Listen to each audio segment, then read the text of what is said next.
ನೀತಿ ಹೌದು. ಇನ್ನೇನು ಕಾರ್ಯಾಚರಣೆ ಇವತ್ತು ಸ್ವಲ್ಪ ಬೇಗ ಆರಂಭ ಮಾಡಬೇಕಾಗಿತ್ತು. ಯಾಕಂದ್ರೆ ಇವತ್ತು ಈ ಪ್ರಕರಣ ಸ್ವಲ್ಪ ಅಂದ್ರೆ ಈ ಉತ್ಖನನ ಮಾಡುವಂಥದ್ದಕ್ಕೆ ಸಂಬಂಧಪಟ್ಟ ಹಾಗೆ ಇವತ್ತು ಕ್ಲೈಮ್ಯಾಕ್ಸಿಗೆ ತಲುಪಬಹುದು ಅನ್ನುವಂಥ ಒಂದು ನಿರೀಕ್ಷೆಗಳು ಇತ್ತು. ಆದರೆ ಎಂದಿನಂತೆ ಅಧಿಕಾರಿಗಳು ಇವತ್ತು 11 ಗಂಟೆಯ ಬಳಿಕವೇ ಕಾರ್ಯಾಚರಣೆಯನ್ನು ಮಾಡುವಂಥ ಲಕ್ಷಣಗಳು ಸದ್ಯ ಕಾಣಿಸ್ತಾ ಇದೆ. ಇನ್ನೊಂದು ಕಡೆಯಿಂದ ಈ ಪ್ರಕರಣಕ್ಕೆ ಮತ್ತೋರ್ವ ದೂರುದಾರನ ಎಂಟ್ರಿ ಆಗಿದೆ. ಹಾಗಾಗಿ ಅವರು ಕೂಡ ಇವತ್ತು SIT ಅಧಿಕಾರಿಗಳನ್ನು ಭೇಟಿಯಾಗಲಿಕ್ಕಿದ್ದಾರೆ. ತಮ್ಮೊಂದಿಗೆ ಸಾಕಷ್ಟು ಸಾಕ್ಷಿಗಳು ಇದೆ, ಅದನ್ನು ಕೂಡ ನಾನು SIT ಅಧಿಕಾರಿಗಳ ಮುಂದಿಡ್ತೀನಿ. 15 ವರ್ಷಗಳ ಹಿಂದೆ ಇದೇ ಮಾದರಿಯಲ್ಲಿ ಒಂದು ಅನಾಥ ಶವವನ್ನು ದಫನ ಮಾಡುವಂಥದ್ದನ್ನು ನಾನು ಕಣ್ಣಾರೆ ಕಂಡಿದ್ದೇನೆ. ಅದಕ್ಕೆ ಕನಿಷ್ಠ ಗೌರವಗಳು ಅಂದರೆ ಮೃತದೇಹಕ್ಕೆ ಕೊಡಬೇಕಾದಂಥ ಕನಿಷ್ಠ ಗೌರವಗಳನ್ನು ನೀಡದೆ ಅದನ್ನು ದಫನ ಮಾಡಿದ್ದಾರೆ. ಅವರ ಕುಟುಂಬಸ್ಥರಿಗೂ ಕೂಡ ಮಾಹಿತಿಯನ್ನು ನೀಡಿಲ್ಲ. ಹಾಗಾಗಿ ಈ ವಿಚಾರವನ್ನು SIT ಮುಂದೆ ಇಡ್ತೀನಿ. ನಾನೇ ಸಾಕ್ಷಿ ದೂರುದಾರ ಈ ಪ್ರಕರಣಕ್ಕೆ ಮತ್ತು ಆ ಕುಟುಂಬಸ್ಥರಿಗೆ SIT ಪ್ರಕಟಣೆಯಲ್ಲಿ ತಿಳಿಸಬೇಕು. ಅವರಿಗೇನಾದರೂ ಕುಟುಂಬಸ್ಥರು ಏನಾದರೂ ಮಿಸ್ ಆಗಿದ್ದರೆ ಅವರು ದೂರು ಕೊಡಲಿ. ಇದರೊಂದಿಗೆ ನಾನು ಕೂಡ ದೂರು ಕೊಡ್ತಾ ಇದ್ದೀನಿ. ಆ ಸ್ಥಳವನ್ನು ಕೂಡ SIT ಉತ್ಖನನ ಮಾಡಬೇಕು ಅನ್ನುವಂಥದ್ದು ಅವರ ಆಗ್ರಹವಾಗಿತ್ತು.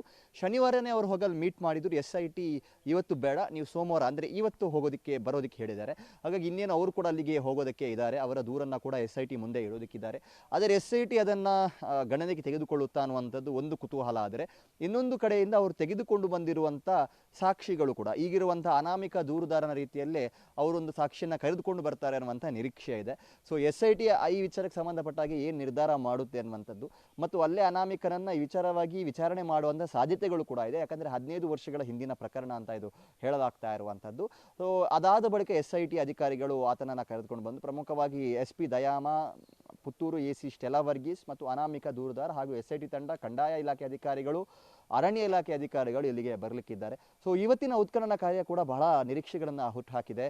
ಪಾಯಿಂಟ್ ನಂಬರ್ 11 ಮತ್ತು 12 ಹೆದ್ದಾರಿ ಬದಿಯಲ್ಲಿದ್ದರೆ 13 ಸ್ನಾನಘಟ್ಟದ ಬದಿಯ ಒಂದು ಸಣ್ಣ ರಸ್ತೆಯ ಬದಿಯಲ್ಲಿರುವಂಥದ್ದು. ಸೊ ಆ ಪಾಯಿಂಟ್ ನಂಬರ್ 13ರಲ್ಲಿ ನಾನು ಸಾಕಷ್ಟು ಅಂದರೆ 2ಕ್ಕಿಂತ ಅನೇಕ ಹೆಣಗಳನ್ನು ಹೂತಾಕಿದ್ದೀನಿ ಅನ್ನುವಂಥ ರೀತಿಯ ಮಾಹಿತಿಯನ್ನು ದೂರುದಾರ ನೀಡಿದಾನಂತೆ. ಹಾಗಾಗಿ ಅದರ ಕಾರ್ಯಾಚರಣೆ ಬಹಳ ವಿಳಂಬವಾಗುವಂಥ ಸಾಧ್ಯತೆ ಇದೆ. ಇನ್ ಕೇಸ್ ಮಧ್ಯಾಹ್ನದ ಒಳಗಡೆ ಇಲ್ಲಿನ 2 ಕಾರ್ಯಾಚರಣೆ ಮುಗಿದ್ರೆ ಅದನ್ನು ನಾವು SIT ಅಧಿಕಾರಿಗಳು ಮುಟ್ಟುವಂಥ ಸಾಧ್ಯತೆ ಇದೆ.